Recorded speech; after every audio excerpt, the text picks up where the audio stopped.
Good morning. Let's just take a moment. Welcome to Centers for Spiritual Living, Greater Baltimore. This is a community that is rooted in love, truth, and the permanence awareness that God is all there is.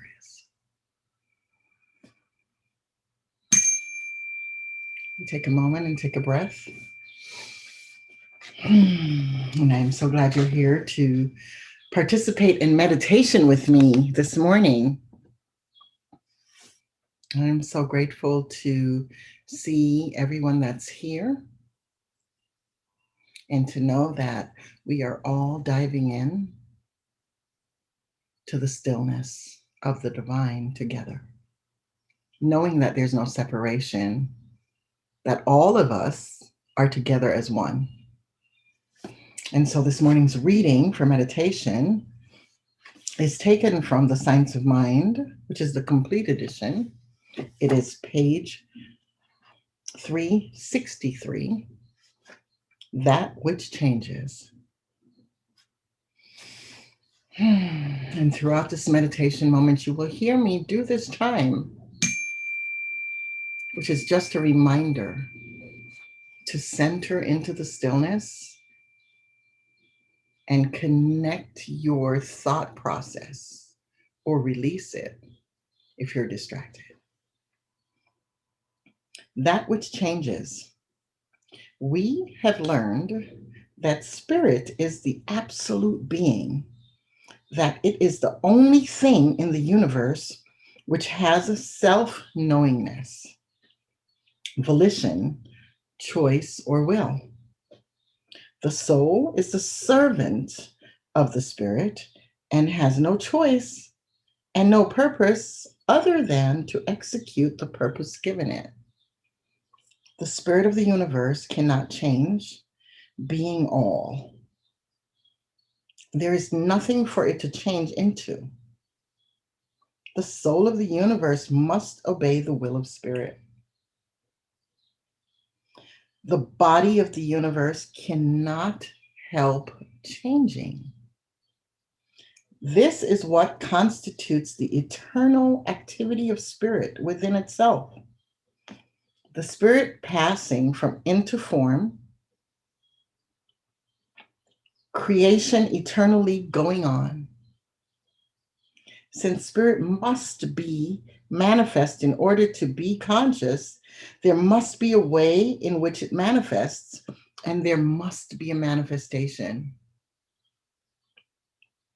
So we have soul and body, body, the manifestation, and soul, the way or law by which it manifests. And so as we take a breath together, going into meditation, I invite you to be reminded of the way in which the law manifests as you. What is your intention? What is your purpose? And how are you manifesting this intention and purpose? We will sit together in silence, and throughout meditation, you will hear the chime just to remind you, or my voice, just to remind you to focus on that which is real, your purpose. And the way in which you are manifesting it. God is and we are. And so it is.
Just breathing deeply and gently without laboring.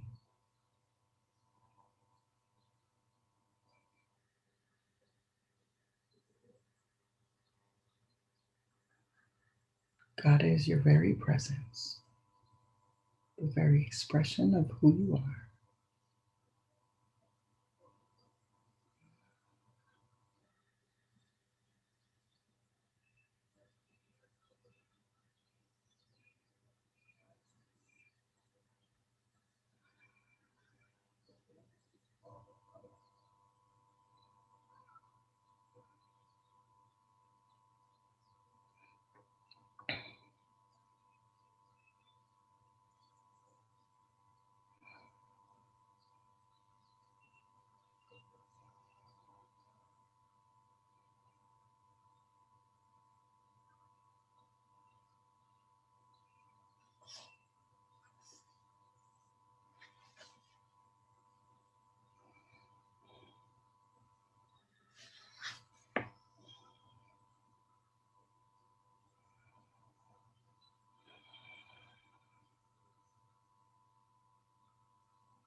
Mm.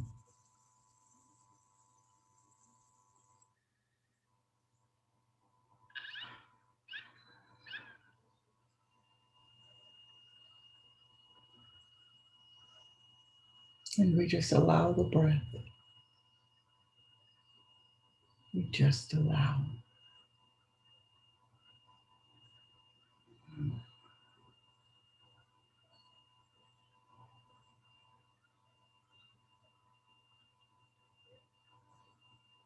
Mm.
Mm.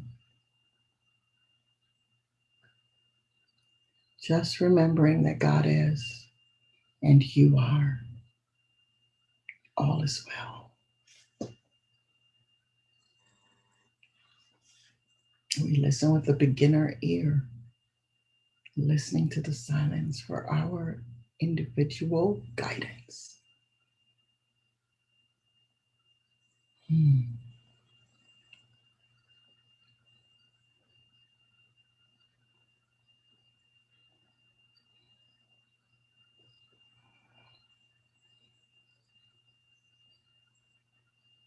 Mm.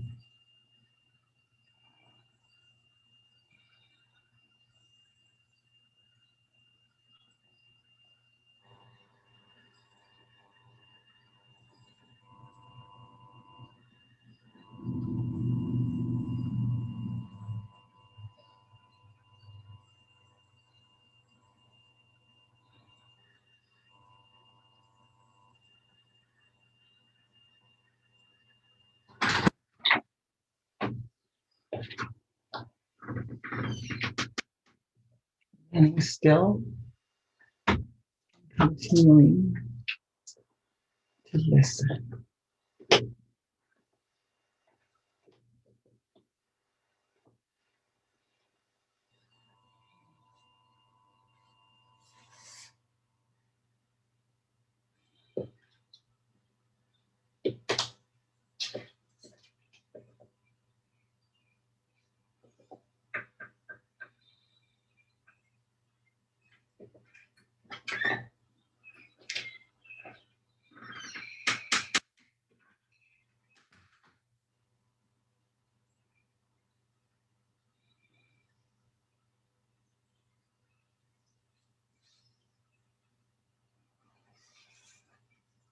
Hmm.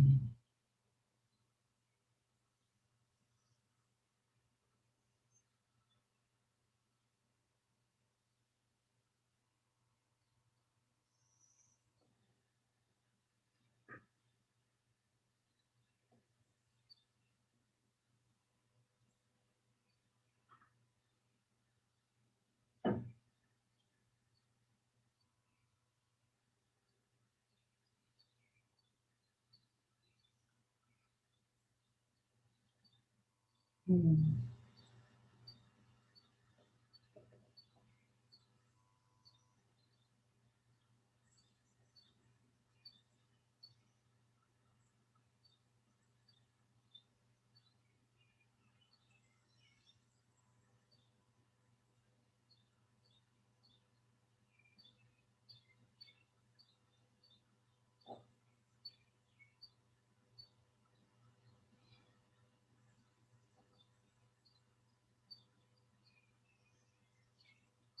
Hmm.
Hmm.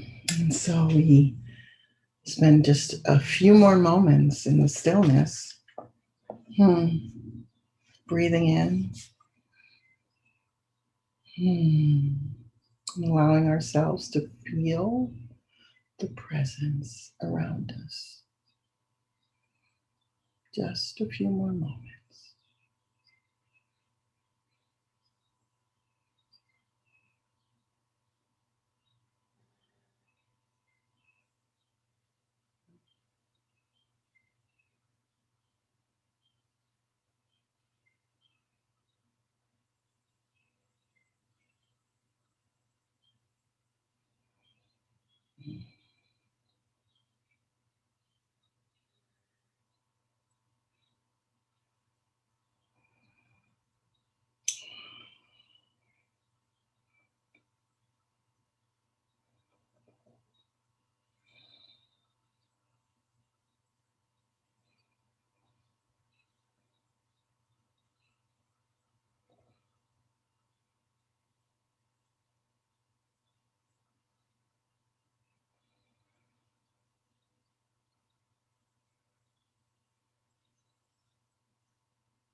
And so, how good it has been to be in the stillness, to be in the silence, to engage with the power and presence of the Most High right within our individual selves. How good it is to know absolutely that there is no spot where God is not, that every single one of us are sitting in the very center of the divine right here and right now. It is us and we are it. And there's absolutely no separation. So I am grateful to have sat in this delicious silence with my sisters and brothers as we continue to hold the space of divine manifestation. We remember that we have soul and body, body the manifestation, soul the way or law by which it manifests. And so I am giving thanks that each one of us understands that when we lean into the soul, we are leaning into the way shore. And when we allow ourselves to be one, fully aligned with all that is, we manifest, create, and experience the life that we truly desire. We manifest, create, and experience that which we came into this world to do. So, giving thanks for this, I know that as we move into service, we are in the best service ever. I know that everyone gets exactly what their heart needs are and what their soul desires through the music and the message and the camaraderie of being in a congregation of people who are like-minded and like-seeking. So for this, I'm giving thanks. This and so much more. I release my words into the activity of the divine, and I allow it to be, and simply say, and so it is. Amen.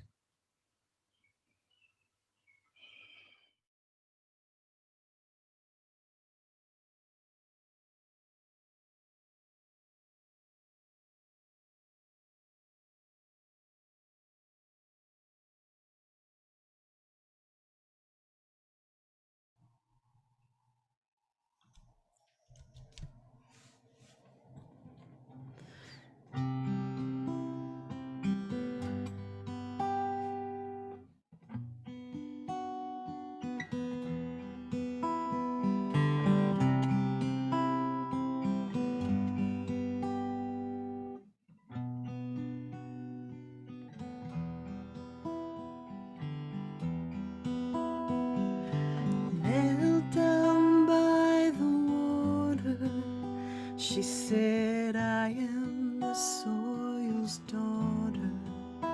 And though I look just like my father, my roots, they extend much further. We must respect each other, for we depend on one another. And if we don't form a band of brothers, our strength will remain uncovered.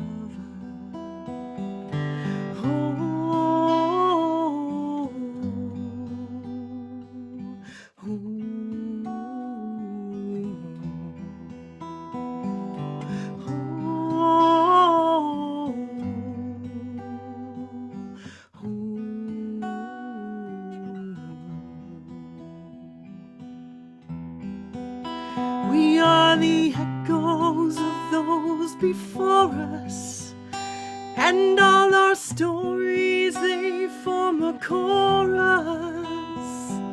Our stage is the earth below us. If we destroy her, then she can hold us. So let us travel in into the forest to see without her there is no us. Become protectors of the waters, for they will nourish our children and elders.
Good morning. Happy day.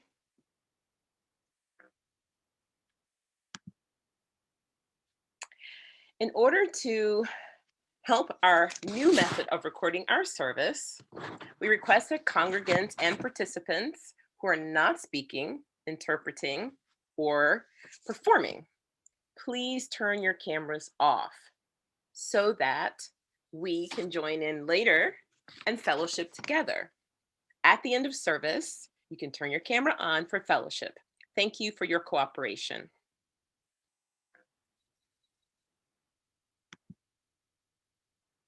Welcome to the Center for Spiritual Living Greater Baltimore's virtual service. I'm your host, Minister Mo. Our guest speaker today is Jeffon Seeley. Our musical hostess is Sahffi Lynne. Serving as today's practitioner, who led the pre-service meditation, is Dianne Stewart Hamlin. Assisting with making this service inviting and accessible to the deaf community are our sign language interpreters, Faith Moore and Renuka Purimetla. Holding things down, working behind the scenes, is Jim Lefter. Whoop, whoop, Jim. On behalf of Reverend Dr. Ray, thank you all for your service. At CSLGB, every Sunday is Invite a Friend or Family Member Sunday. Spread the love. Invite someone to service. You'll be so glad you did. We'd be happy to have them join us. Before Dianne grounds us in prayer, let me share this about her. Dianne Stewart Hamlin is a spiritual counselor, public speaker, and transformational coach. She's a licensed religious science practitioner and Agape licensed spiritual practitioner. Dianne is a facilitator at the Agape University and a ministerial student of Reverend Michael B. Beckwith School of Ministry. Her clients seek her help with a variety of challenges, including relationship issues, couples counseling, career changes, desires for financial increase, spiritual challenges, grief, dealing with divorce, and parenting support. She's a licensed attorney with a practice that is focused on an alternative and creative legal solution. For more information, you can follow her on Instagram and Twitter at STEWHAM and on Facebook. You can schedule an appointment with her at dstewham@gmail.com.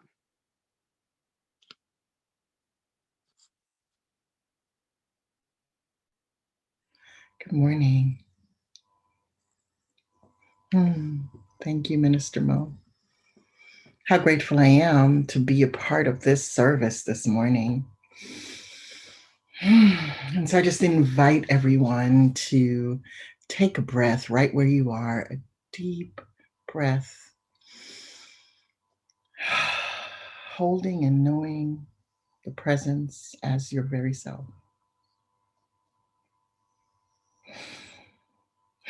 So, how grateful I am to be completely aware that there is only one power, one presence. That power, that presence is God itself. It's God Almighty, all beauty, all joy. It is the power and presence of all things. It sources everything everywhere, holding every planet where it belongs in the sky, every bird, every leaf on every tree. It is the Alpha, the Omega, and everything in between. The unending, never diminished source of all that is. Every bird, every blade of grass, every leaf on every tree, every animal, every human, all of us, sourced by this power, this presence, this life source that continues to roll through in and as us. And so I'm so grateful to be able to speak this truth. And I know that right where we are right now, God is and we are. The very power, the very presence, as I lay my eyes on every one and every name that is on the screen, I know absolutely that we are aligned with all that is. And I know right here, right now, as Jeffon Seeley gets ready to allow the presence to move through in and as him, we are blessed because what is coming through is what we have called forth. And so each and every person is blessed. This service is blessed. I bless every participant, all of the behind the scenes movers and shakers. I bless the ones who are present and available for all that is to unfold as this service. I know it's good and very good. It's rich and magnificent. And these words that come through fall on fertile ears, fertile soil, and are made manifest as each and every one of us. So for this, I am giving thanks. And as I release my word into the loving activity of the law, I know that everyone here, now in the present tense, and who will listen to the recording and watch the recording, everyone is blessed by this message. So I give thanks for it and so much more, knowing all is good and well. And so it is. Amen.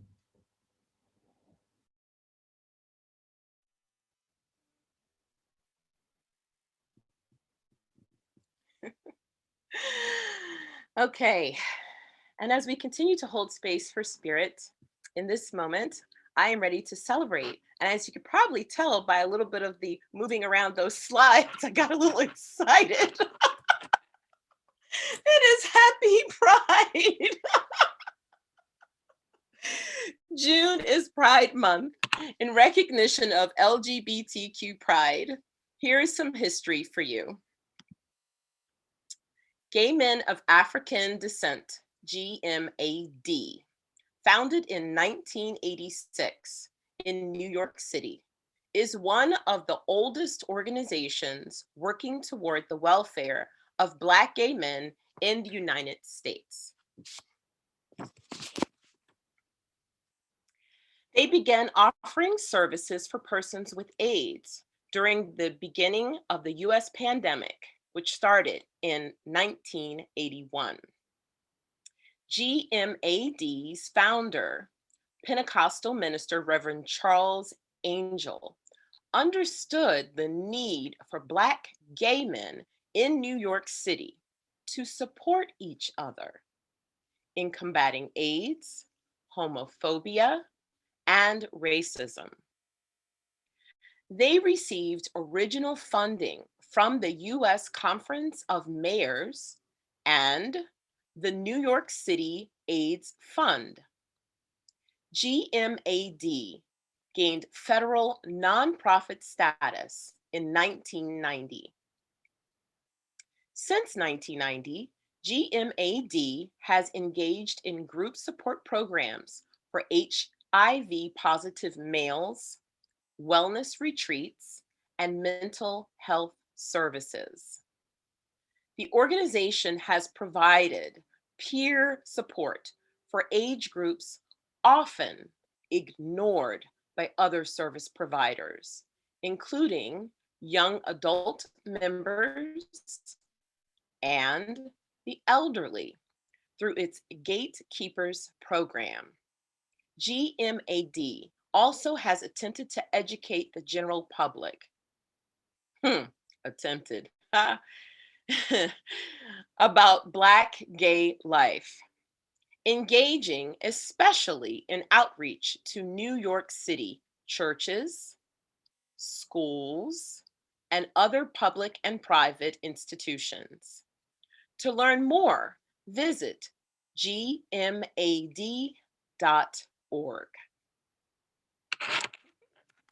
Happy Pride!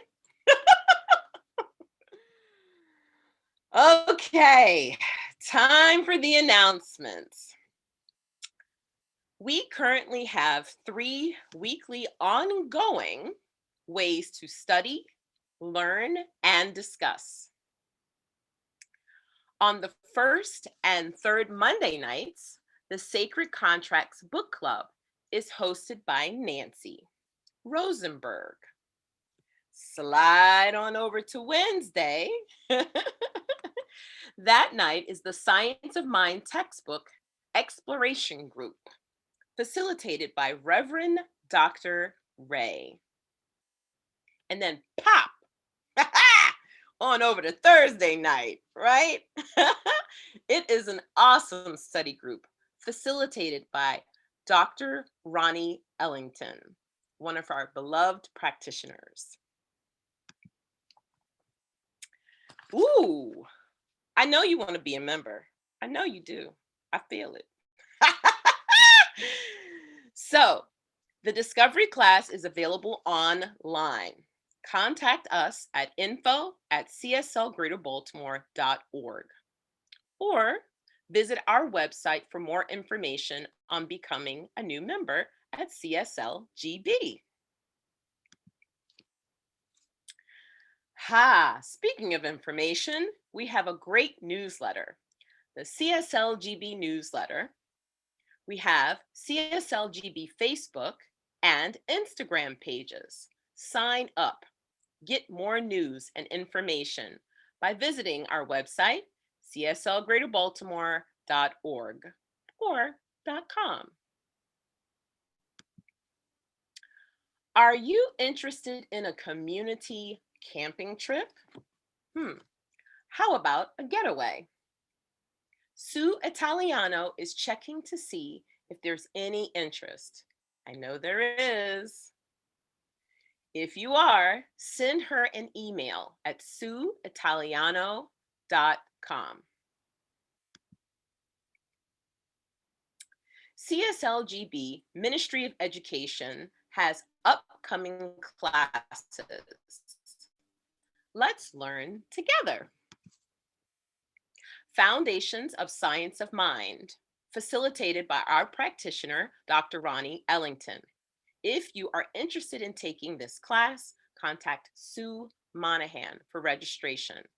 Once 4 or more people are interested and express a desire, a Saturday class will be scheduled. Conversations about race.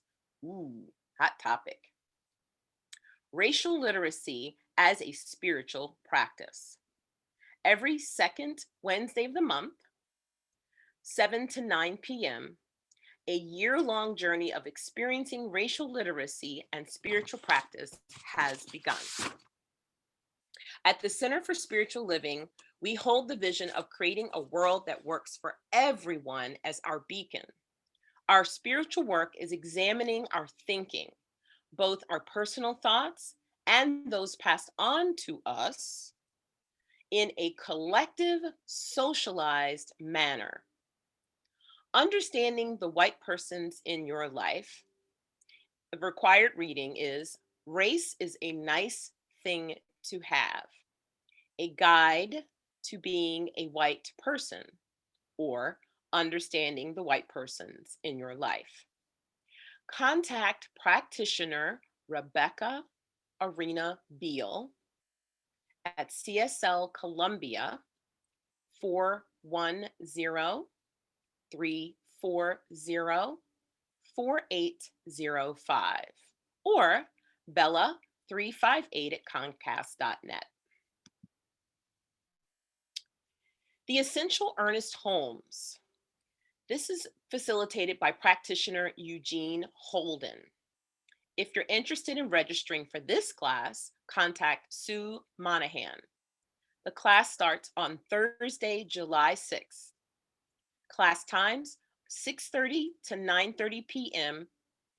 For more information about this course, contact Eugene at eugeneholden.net. For the full class descriptions and more information to learn, you're encouraged to visit our website, cslgreaterbaltimore.org or .com. You'll find more educational opportunities in our communities that we are partnered with. Would you like to receive a daily text and hear the beautiful voice of Reverend Dr. Raymond Anderson? Ooh, me!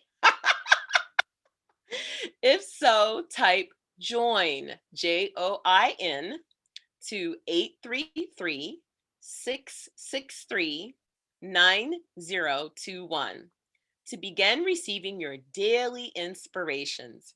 You'll be so glad you did. Woo! Prayer works. Yes, yes, yes. Let's say it together on the count of 3. 1, 2, 3. Prayer works. Amen and ashe. Yes, that's better. Prayer works. We as a community continue to treat and move our feet. Yes, knowing the truth for everyone around the planet. Prayer requests can be sent at any time, via email to info@cslgreaterbaltimore.org.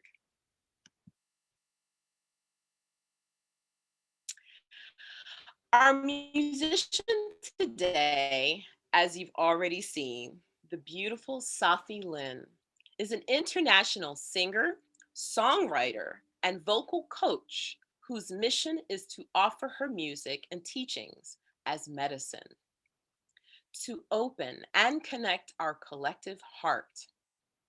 Her spirit-inspired performances and channeled original songs have taken her melodies around the world.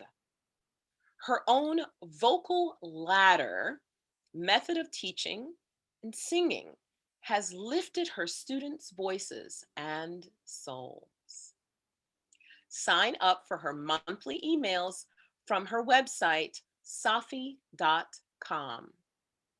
or subscribe to her YouTube channel for weekly new videos.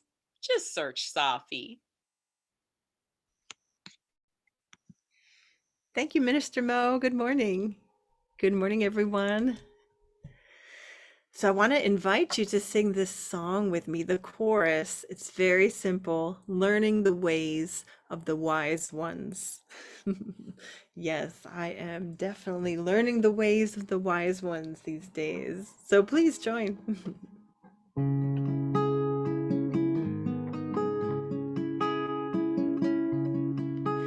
I am learning the ways of the wise ones, learning the ways of the wise ones, learning the ways of the wise ones, learning the ways of the wise ones. You got it?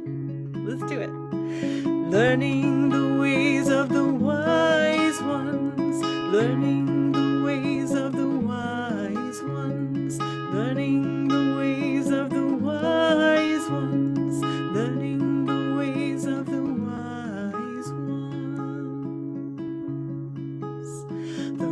rocks, the trees, the dirt, and the stream teach me things I cannot see.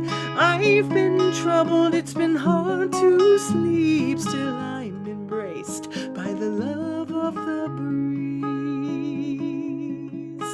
I am learning the ways of the wise ones, learning the ways of the wise ones, learning the ways of the wise ones, learning the ways of the wise ones. I've been sitting with my thoughts for days. It seems as if I've lost my way. I walk into the woods to pray. It's subtle, but it's there. My fears melt away. I am learning the ways of the wise ones, learning the ways of the wise ones, learning the ways of the wise ones, learning the ways of the wise ones. Release me, nothing's lost. I'm encircled by this love. Connection from within, it's beckoning me, whispering to me, I'm listening. I am learning the ways of the wise ones, learning the ways of the wise ones, learning the ways of the wise ones, learning the ways of the wise ones. They tell me breathe, feel your heartbeat within, remember where your soul has been. There's no time like now to begin. Seek and ye shall find your win. I am learning the ways of the wise ones, learning the ways of the wise ones, learning the ways of the wise ones, learning the ways of the wise ones.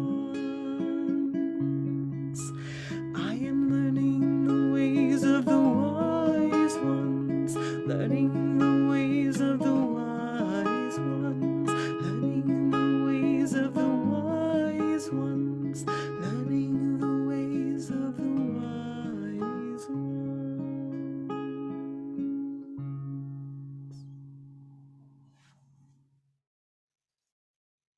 Thanks for singing along. I felt it.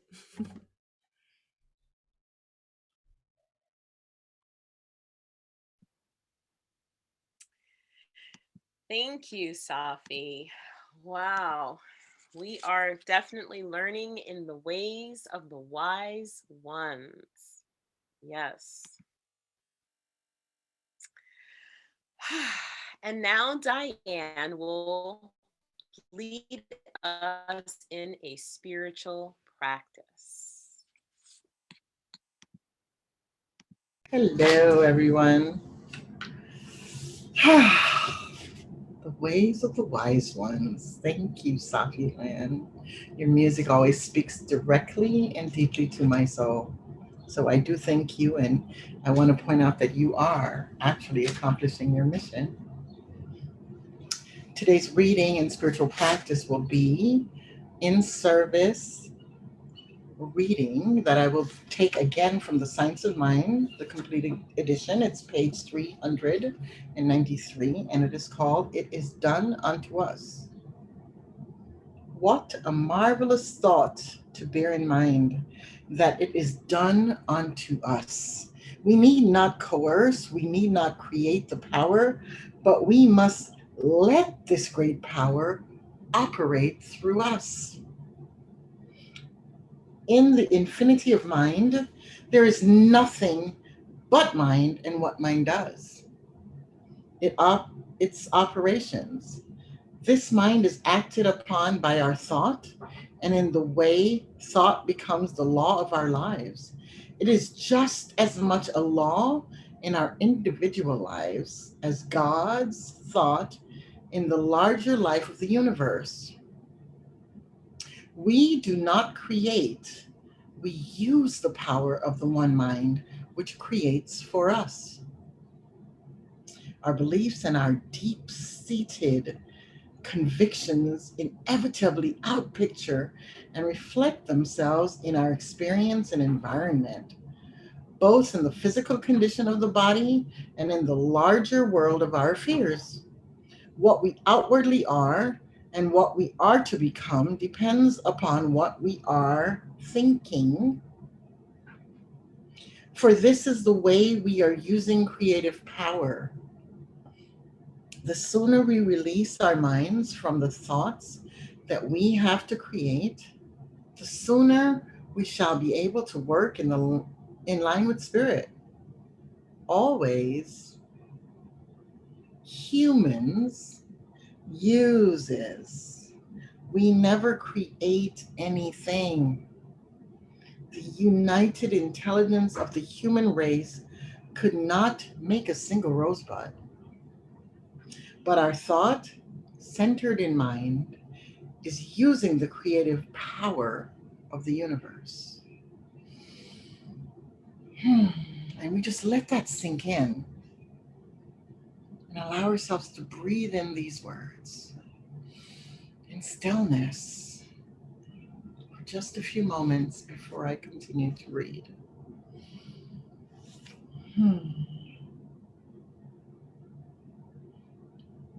Our thought centered in mind is using the creative power of the universe.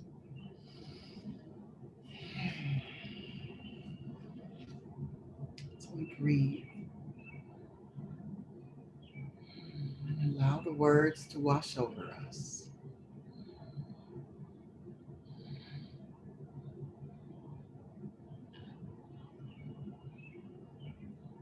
Hmm.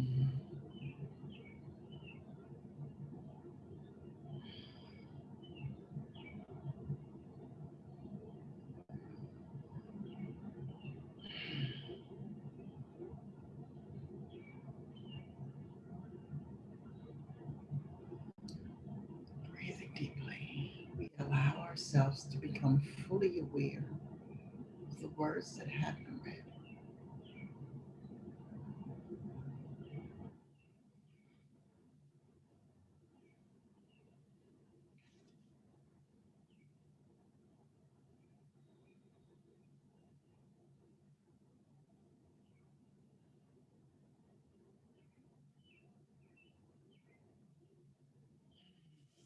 The passage continues.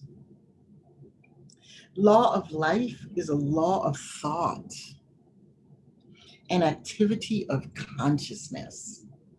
The power flows through us. The Spirit can do for us only what it can do through us. Unless we are able to provide the consciousness, it cannot make the gift.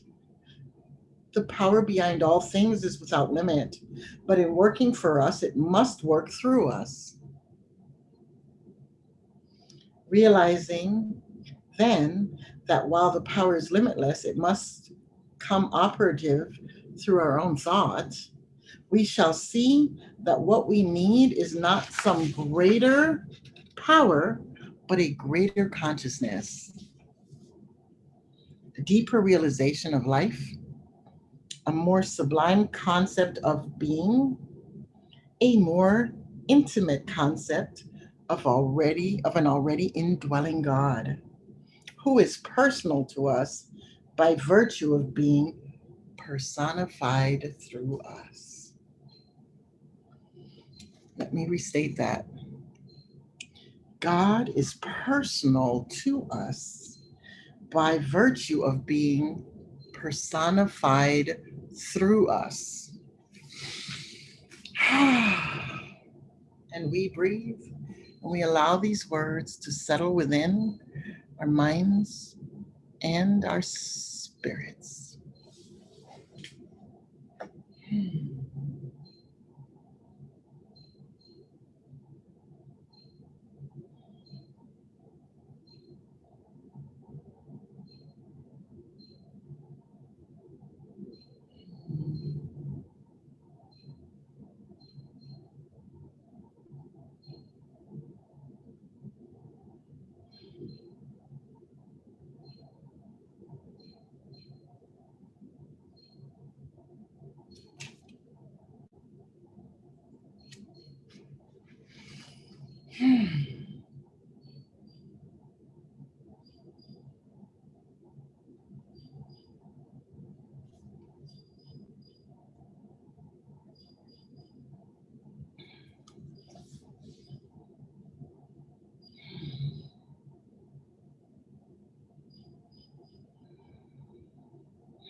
And so as we continue to lean into these words that have been read, the silence in between, the moments to absorb, we give thanks.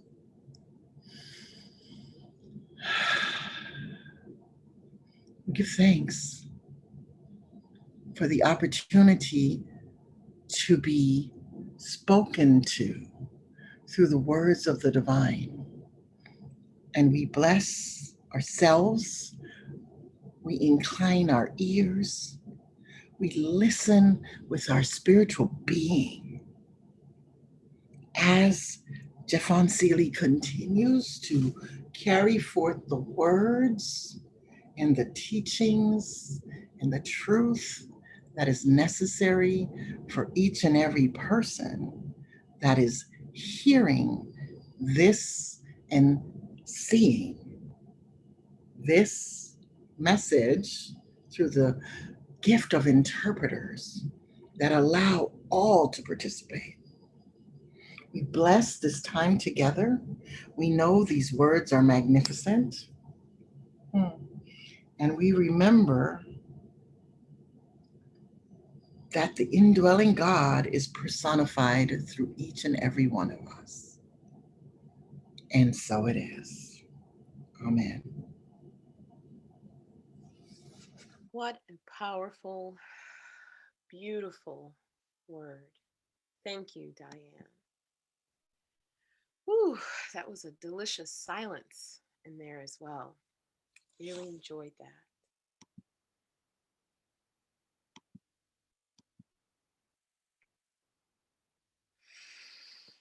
The moment we've been waiting for. Our guest speaker today, Jeffon Seeley, is a national speaker and workshop facilitator. Jeffon is a recognized leading resource in the field of diversity and inclusion. Mm-mm. Generations, mindfulness, and leadership.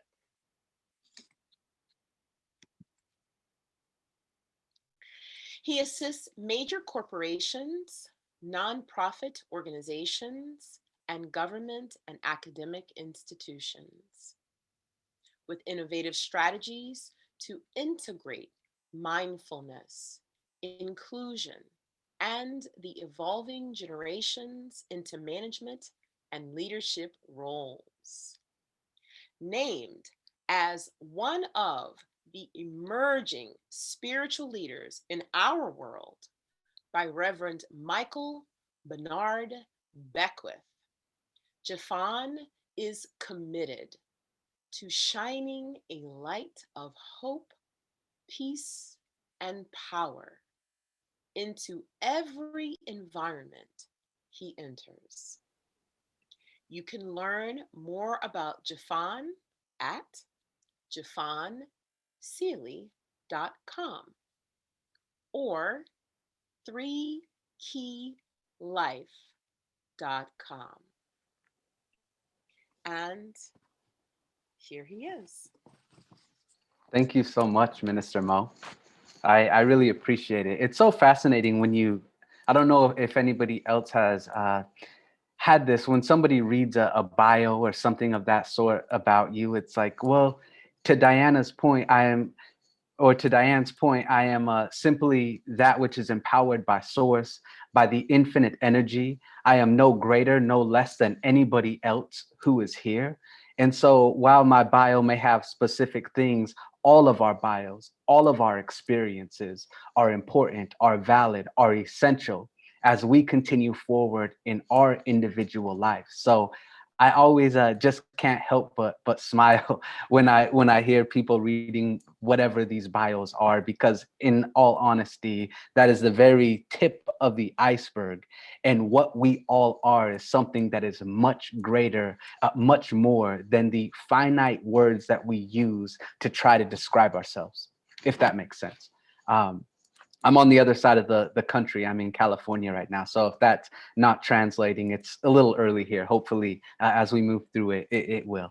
But nevertheless, I just want to start off by simply expressing gratitude and appreciation.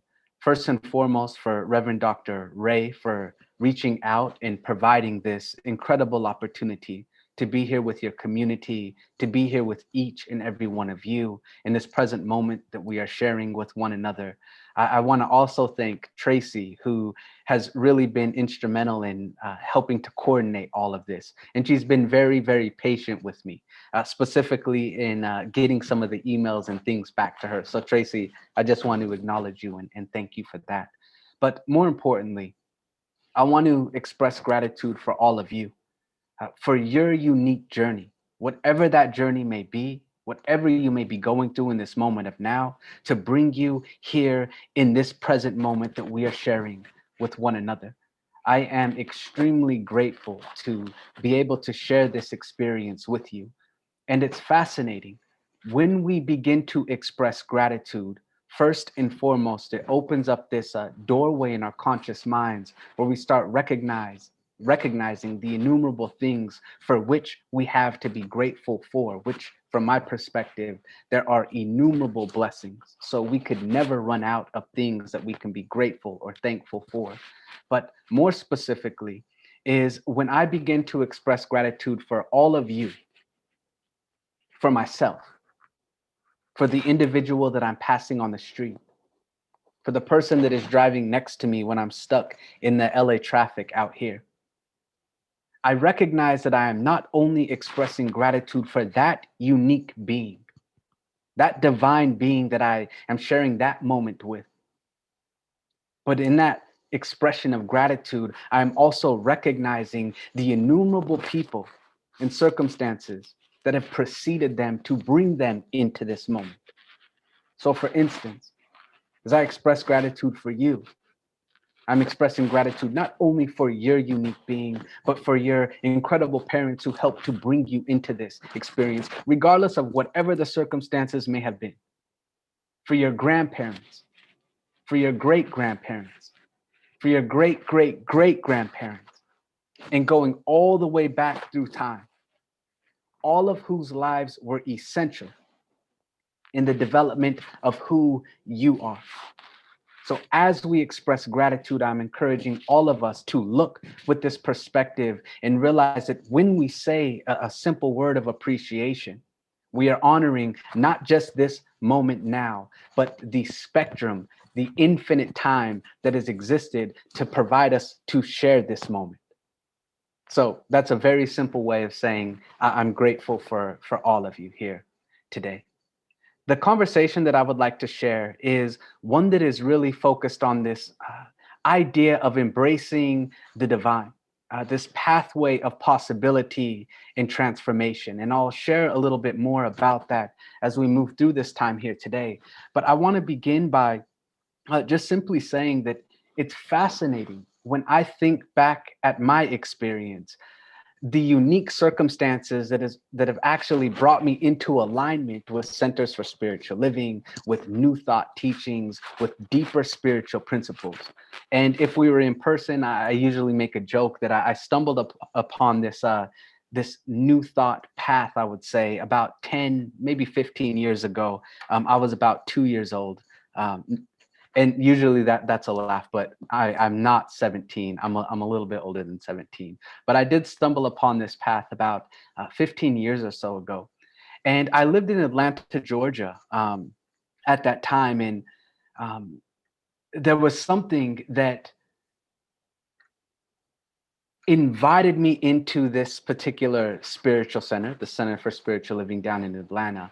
And when I walked in, something connected with me, something just resonated with my spirit. Now, prior to this time entering into that particular space in Atlanta, I've been reading a variety of books and things that kind of opened up my mind to begin to recognize that what I have been taught historically may not seem to be that which is in direct alignment with what I believe at this present moment of now. But nevertheless, there's one thing that has been standing out as I've been traveling down this unique voyage, and that is when I think about this ever-present essence and energy, this universe that we are all a part of, there is something that is enabling it all to be.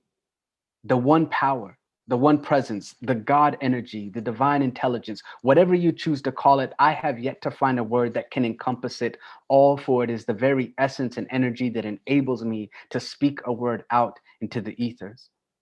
So when I think about this universe that we are a part of, as minerals and gases and elements are combining and intertwining in such a divine and harmonious way, in this very moment of now, the abundant sun that is shining down upon this sacred earth, as trees are slowly reaching towards that light, seeds are slowly awakening to their own inherent greatness as they are sitting and resting in soil that has been accumulating nutrients since the beginning of time. Our fellow brothers and sisters and human beings and animals and all of this that we share this sacred planet with.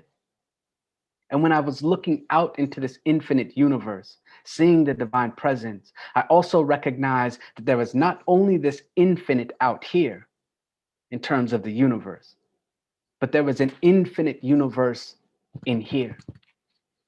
Our lungs that are breathing, our hearts that are beating, our cells that are dividing, our atoms that are thriving. You see, the one thing that I've continuously been reminded of moment by moment by moment is the realization from the furthest planet to the closest atom or cell of our being, there is one presence, and that is the divine that is everywhere, that is everything, that is the creation in which creation occurs. So this is something that has been with me as I've been moving throughout my experiences, just to continuously come back to this realization that it is all one.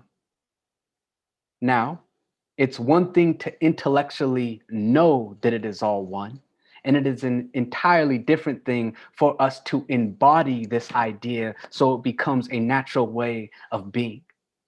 So a question I have for you, if you think back to this past week, this morning, the past few weeks, do you believe or feel as if you have been living in conscious alignment with this one?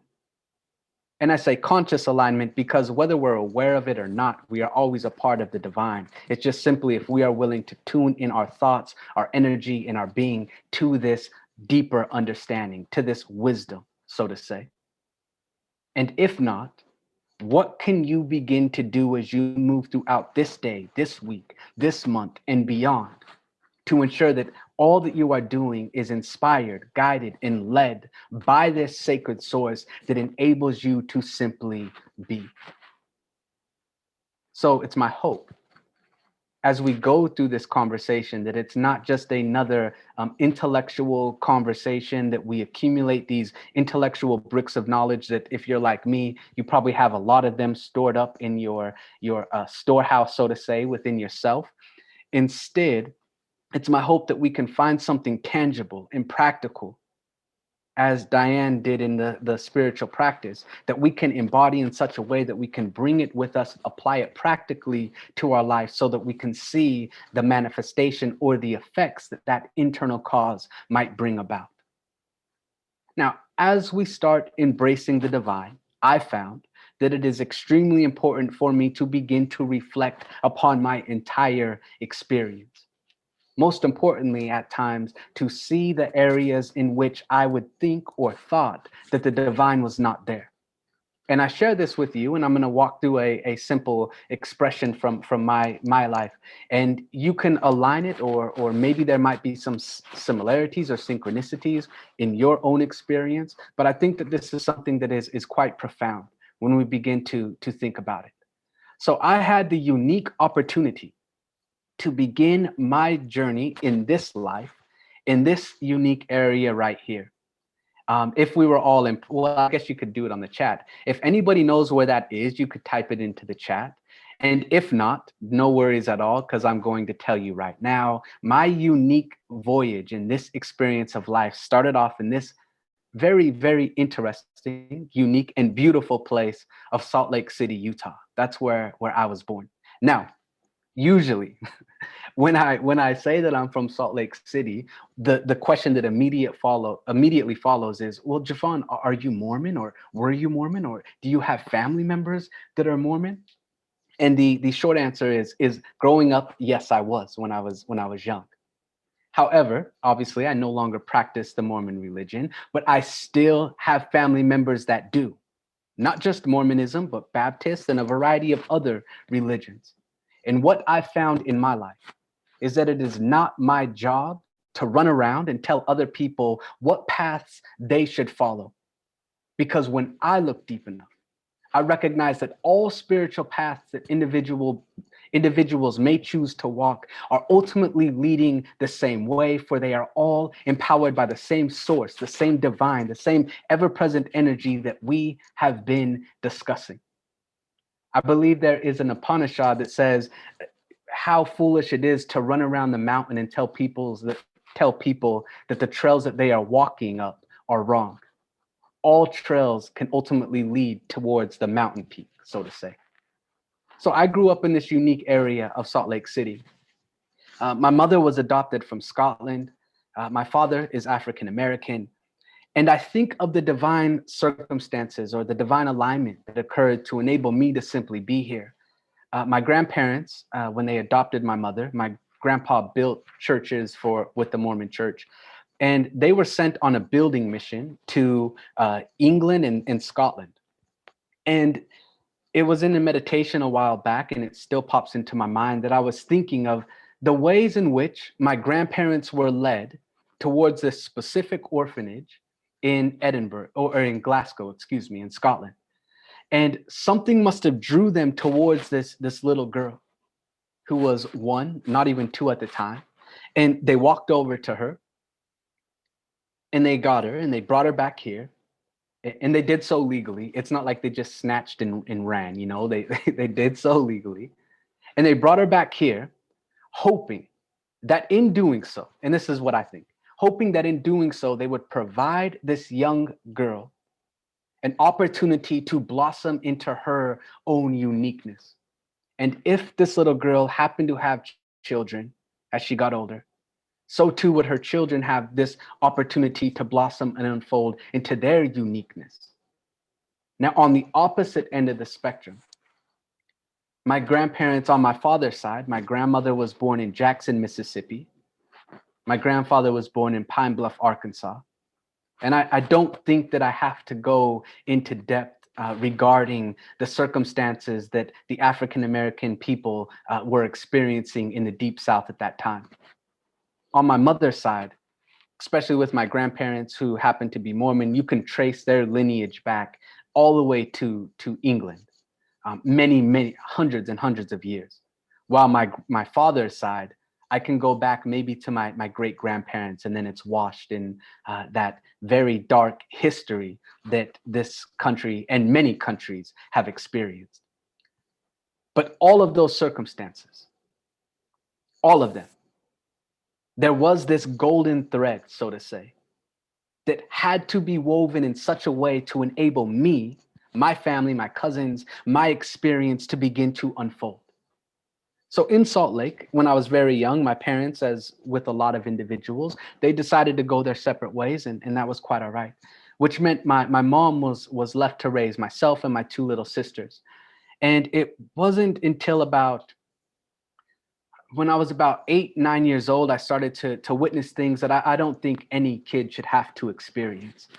And that is seeing your hero, your guiding light, my mother, starting to fall into this very difficult, toxic spiral of drugs and addiction, abusive relationships, failing to see the light that my sisters and I saw shining deep within her. And because of that, we spent a lot of time with our grandparents, looking up at these mountains here pretty much every single day. And when I was about 11, 12, I started looking out into the environment and recognizing that things didn't really match up. You see, in this particular part of Salt Lake City, everybody, I mean, 95% of the households had a mom and a dad at home. It was a fairly affluent community. So not only was there a mother and father at home, but there were also people walking around. I don't know if you've seen like those little like name brand things that are on people's shirt that sometimes people believe makes them superior, or if you don't have them, makes people feel as if they are inferior to other individuals. Well, I like to say that I had shirts, but it was like my little polo horse ran off the side. So I was just walking around in a plain t-shirt, you know? And in addition to that, in all seriousness, my grandparents raised us in this nice area off of their social security check, which means we didn't have what everybody else had. And on top of it all, my little sister and I were two of the only kids in the community who had a slight different tint of color, a slight different color than everybody else. And it didn't take long for me to start recognizing that teachers, that people in the church, that people in our community, that neighbors, that some of my friends' parents were trying to put myself and my sister in these very small boxes, placing a finite limit on our infinite potential. People saying things because of the circumstances that we were in at that time. And as a young boy, not knowing how to internalize this, people calling you racist words, people saying things to you, I started to internalize this, as with many of us. And I started to believe the whispers or the loud shouts of the outside world more than I valued and honored that unique light that was shining within me. I placed more weight on somebody's opinion of me than the opinion that I had of myself. And I'll never forget one day after a very difficult time, my grandmother called me inside, sat me on her lap and said, you know, this was when I was fairly young. And she said, somebody's opinion of you does not have to become your reality. You can choose to be anybody. You can choose to be anything that you would like to be, despite what another person may say about you. You have the ability to show up differently. And so I made my way through high school and eventually relocated to Seattle to reunite with my father.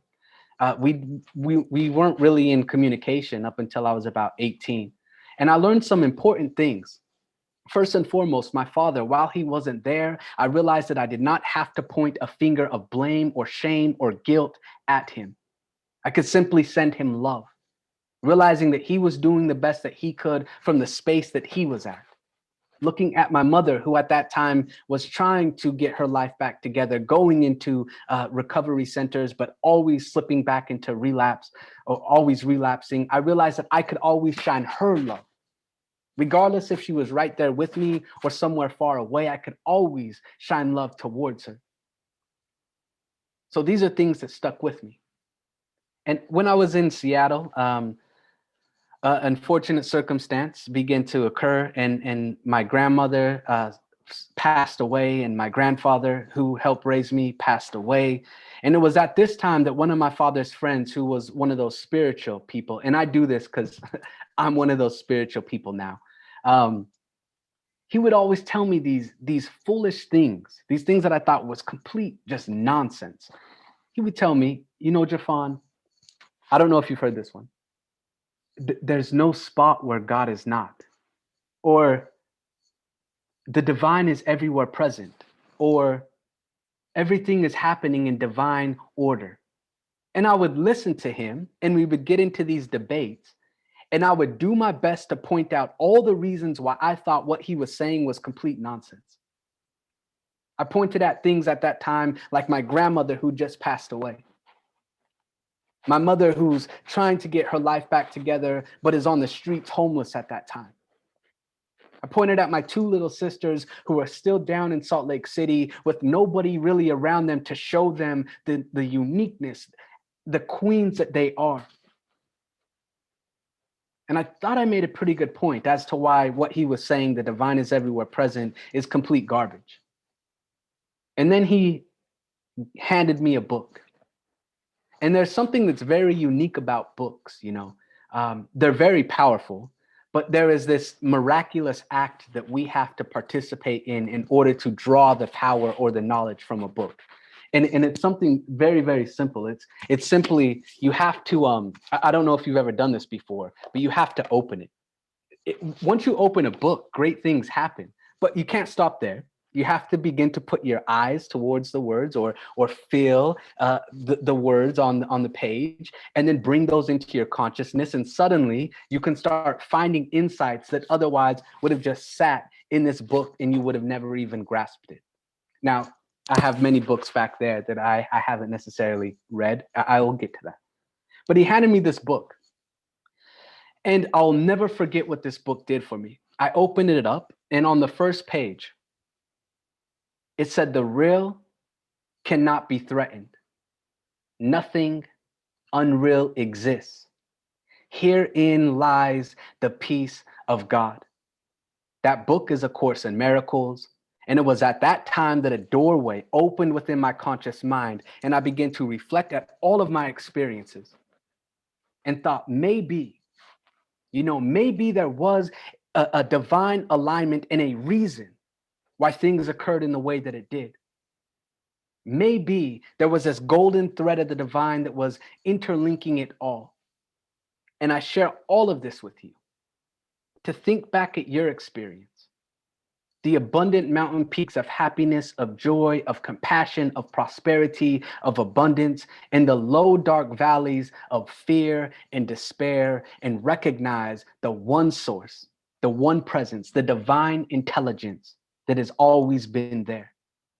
There was a beautiful quote, a Stoic quote, that says, "Men, women, people, human beings are most disturbed not by what happens to them, but by their opinion of what happens to them." Which ultimately means if we can direct and control our mind, or at least embrace the ability to consciously think, new doorways of opportunity begin to reveal themselves to us. And suddenly those seeming stumbling blocks become stepping stones that can take us towards a greater version of ourselves. And that is what possibility is. That is what transformation is. That is how we, I believe, collectively and individually start to go through this process to create a world that works for everybody. How can we think that we can create a world that works for everybody if we have not created an inner world that works and honors our highest self? So perhaps the greatest work that we can do is the work that nobody sees, and that is the work that takes place behind the scenes in the inner caverns of our innermost part, the essence, the house of our spirit. That sacredness that is deep within ourselves. So as we begin going through this process, can we truly sit in the sacredness of our being, reflecting back at our experience, and recognize that the divine has always been there, even in the most difficult, challenging times? Can we recognize that the divine is with us in this moment of now? And regardless of what we may have bumped up against in the days of yesterday, regardless what the days of tomorrow might bring our way, we have the ability to direct and control that which is existing within ourselves, to help assist in co-creating the reality that we call our experience. Talk about an incredible power, but talk about also an immense amount of responsibility and accountability, because everything that we are experiencing in our life has some relationship to ourself, which means we're the common denominator across it all. And the divine is the ultimate denominator, so to say, that is intertwining it all. So some people say, Jeffon, okay, I get it. The divine is everywhere present. Okay, I can look back at my experience and try to find forgiveness or healing or move past some of those difficult patches in my life. But I mean, what can I do? I mean, what is something that I can actually do to start shifting or transforming my experience? And there was an analogy that I will share with you. And I say that is simply being willing to accept, honor, and embrace the paintbrushes of our life. Now, I like to say that every morning we wake up, we are provided with a blank canvas that we can color any way that we choose. Unfortunately, the vast majority of us choose to recolor this canvas that is this blank slate of the day, and we choose to recolor it and recreate it the same way that we did yesterday, the same way that we did 2 weeks ago, the same way that we did the past 4, 5, 10, 20 years. So we don't actually give ourselves the creative freedom to begin to create something new or transform our way of being. So these paintbrushes that we are all walking around with, I like to say that there's 4 of them that we carry with us. These are the tools that have been provided by the ultimate. And that is simply the first paintbrush is that, Dianne mentioned it, of our thoughts. We have the ability to think thoughts. People can influence how we think, but we are the thinkers in our experience. We are not at the mercy of the thoughts that we think, but we are that which empowers the thoughts that flow through us. That is that first paintbrush. The second one then is that of our emotions and or feelings. While certain things may cause certain feelings or emotions in the outside world, we are ultimately the power that fuels or empowers those emotions and feelings within us, which means we can intentionally choose to create feelings of gratitude, of appreciation, of hope, of aspiration, in the same way that we can of emotions of frustrations, fear, jealousy, and envy. That third paintbrush then, after our thoughts and emotions, is that of our choices. We are the deciders. We choose today you have the ability to choose how you will use your time. And the fourth paintbrush is that of our actions. So our thoughts, our emotions, our choices, and our actions are 4 things that all of us have that nobody can take from you. And these are the paintbrushes that we are using on a moment to moment basis to color this canvas that we call our reality. And we can create anything that our heart, our spirit, our soul desires. So these are practical things that we can begin doing. And in order to do so, and I'll be moving to a conclusion here. In order to do so, it's imperative that we remain in the present moment. That is the time when we can use those paintbrushes. Okay, that is the time that we can use those paintbrushes. You can't go back 5 weeks ago and use the paintbrushes differently. You can change the way that you think that you use the paintbrushes, but you can't create something back then. You can't create something in the future. What you are doing right now is what is ultimately bringing the future towards us. Now, how do we stay present? I'm glad you asked. There are a few things that we are doing all the time, natural occurring phenomenons. First is that of our breath. On average, we human beings take roughly 25,000 breaths a day. Today, I went to school for accounting, so here comes some numbers. Don't fall out of your seats. Which means today is day number 164 of year 2021. That means this year, you and I have had the sacred opportunity to take roughly 4.1 million breaths. How many of those have you been aware of? Have you been connected to? Have you felt the essence breathing through you? We can always come back to our breath. Recognize 100 of those 25,000 in a day. Bring yourself back to the present. Another thing is our heart that is beating. It beats on average 100,000 times per day, which means this year we've had the opportunity to experience 16.4 million heartbeats. Of all those heartbeats that have been gracing your sacred being, how many have you been aware of? How many have you felt? You can pause at any given time and reflect and experience that expression of life that is flowing through you, that brings you back to the moment, enables you to take control of the paintbrushes, embrace the divine that is empowering you to be, and begin to color or create the canvas however you so desire. So I encourage you, as you continue on your journey, to be willing to embrace 1 or 2 or a few of these ideas. And if not, it's quite all right. But please be willing to be the being that you are here to be. In the same way that I hope to share my light with people like you in various communities that I'm a part of, I know that your light is just as important, is just as unique, and is just as valid. And there are people who you have met, there are people who you will meet, who you can shine your light in such a way that you can help them find theirs. So in conclusion, Probably one of the most incredible sayings that I've heard as of late is from Napoleon Hill, a saying that he had that said simply, "O divine providence, I ask not for more riches, but for more wisdom, with which to make better use out of the riches you gave me at birth, consisting in my ability to direct and control my mind to whatever ends I desire." My friends, again, thank you for being you. Thank you for providing me with this opportunity to be here in this incredible community. And please go forward and shine your light. And I just want to say, you have already shined your light into my life, even if I haven't seen your faces yet. But I just want to say thank you for helping to illuminate the path that I am walking. And I hope that I can do the same for you. Peace, blessings, and namaste.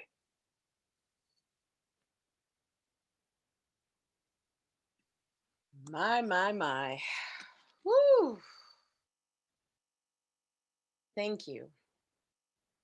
Thank you, Jeffon, for that incredibly powerful message. Very encouraging. I needed that. Thank you. And now Sahffi will return with another musical selection.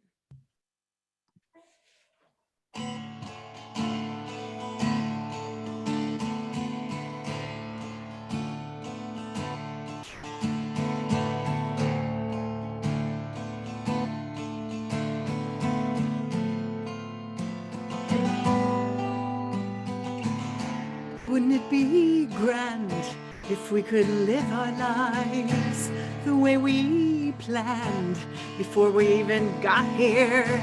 Wouldn't it be swell to never dwell on our past? Wouldn't it be great if we could separate perception from reality? Such a utopia with no phobias. Can you see it?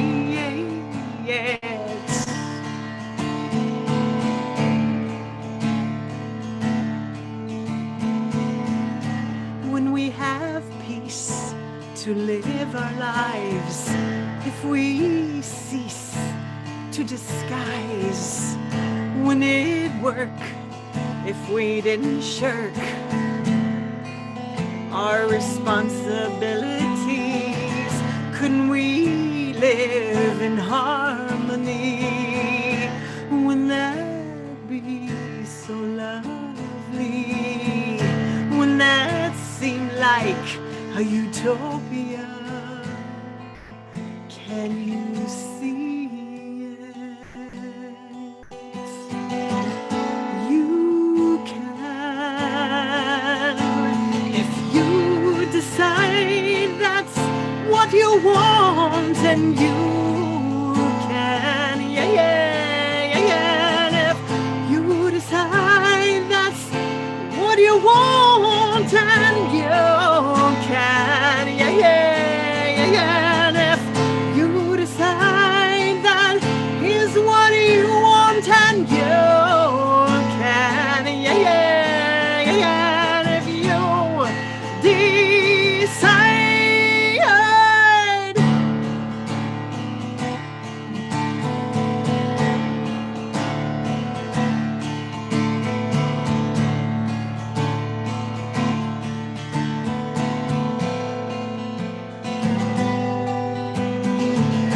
wouldn't it be fine if I could say to you everything that is on my mind?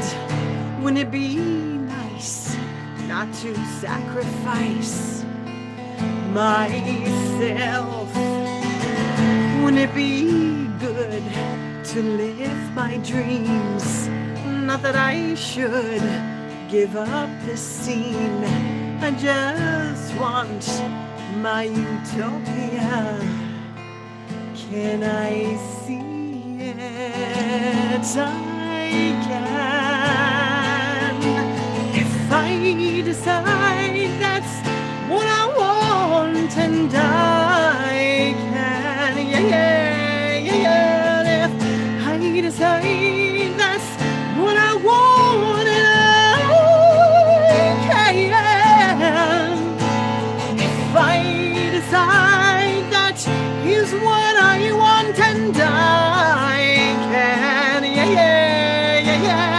by design.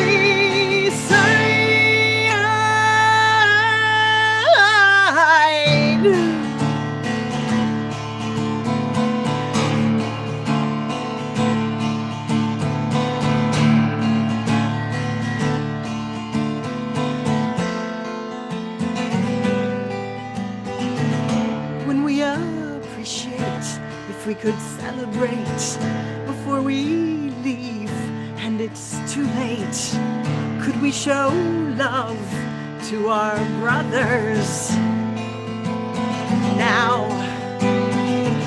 When we love to hear the words from above and be reassured that this utopia is coming. Can we feel it?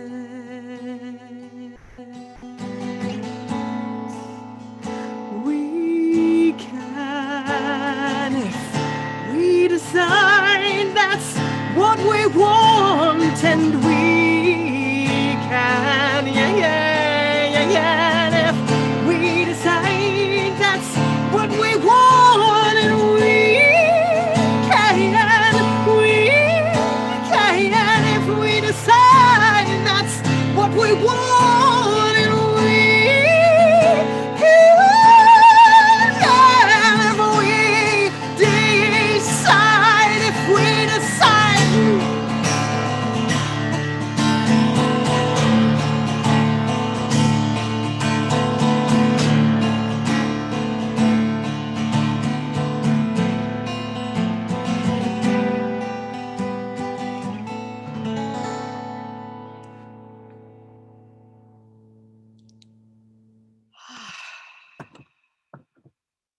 Thank you, Sahffi.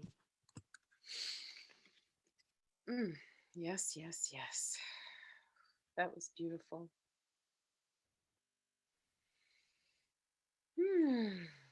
I need a moment, y'all. That song just took me somewhere. Woo! Okay.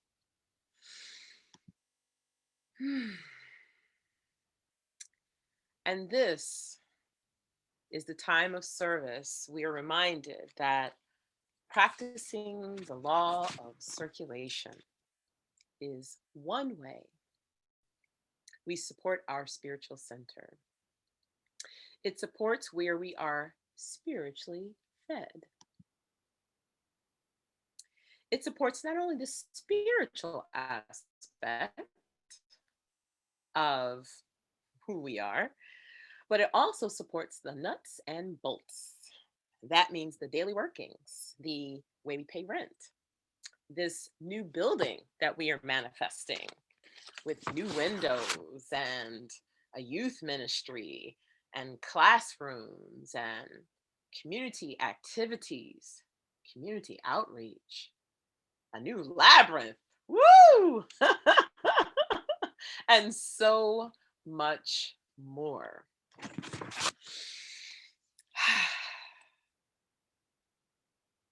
Knowing that what we give, we receive.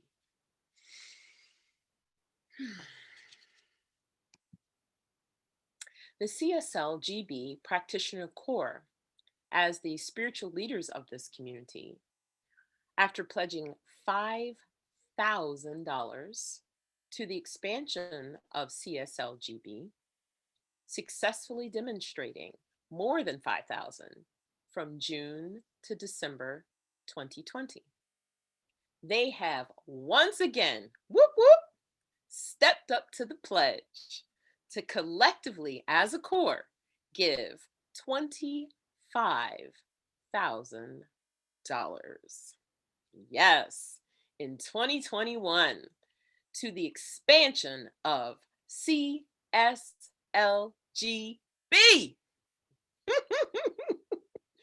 This is in addition to their regular individual monthly tithes.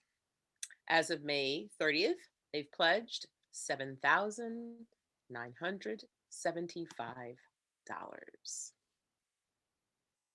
The community is also being asked to join in this consciousness The practitioners are steeped in this by matching the pledge of $25,000.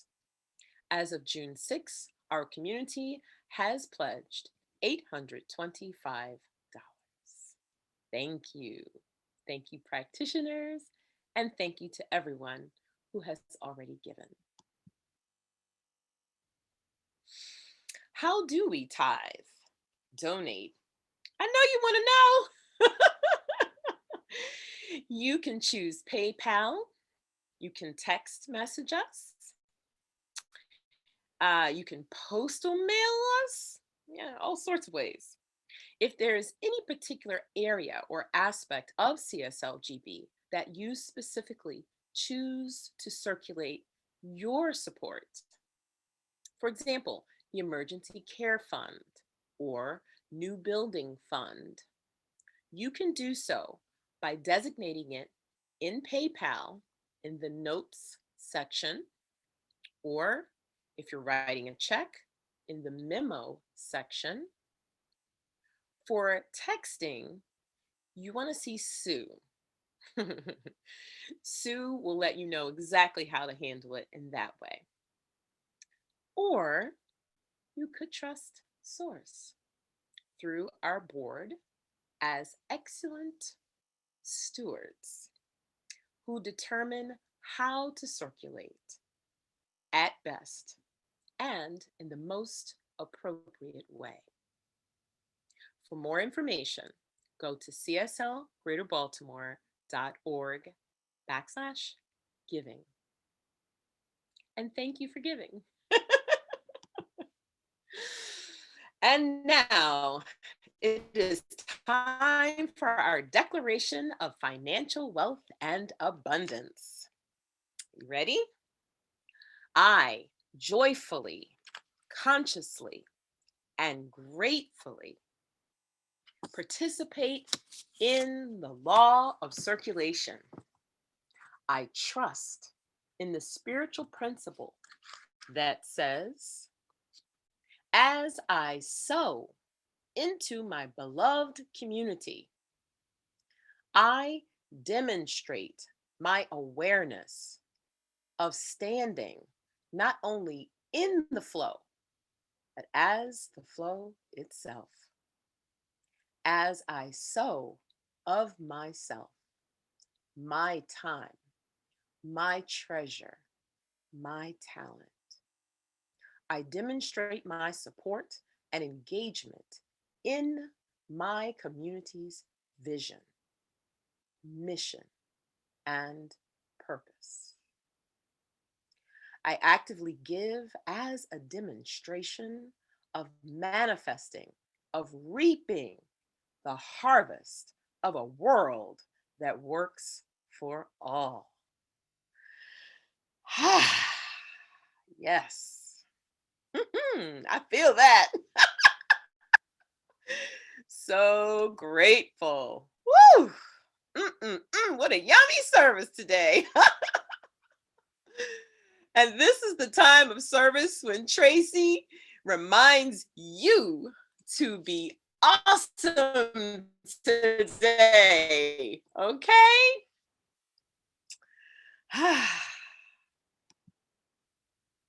And if you would like, there's a practitioner here on duty to pray with you. I don't know about you, I could certainly use prayer today, so I will be typing prayer in the chat and remaining online myself. And if you choose, please type prayer in the chat and someone will be glad to pray with you.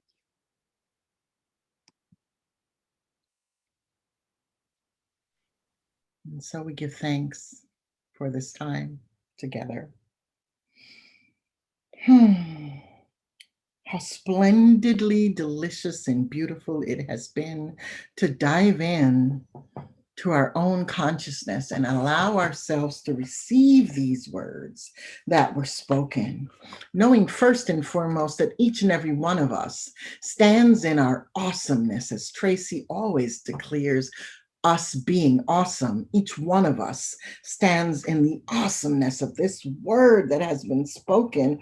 And I know absolutely that practical application of what was spoken by the minister, the speaker today, that ministered to our souls, individually and collectively, is being demonstrated as our very lives.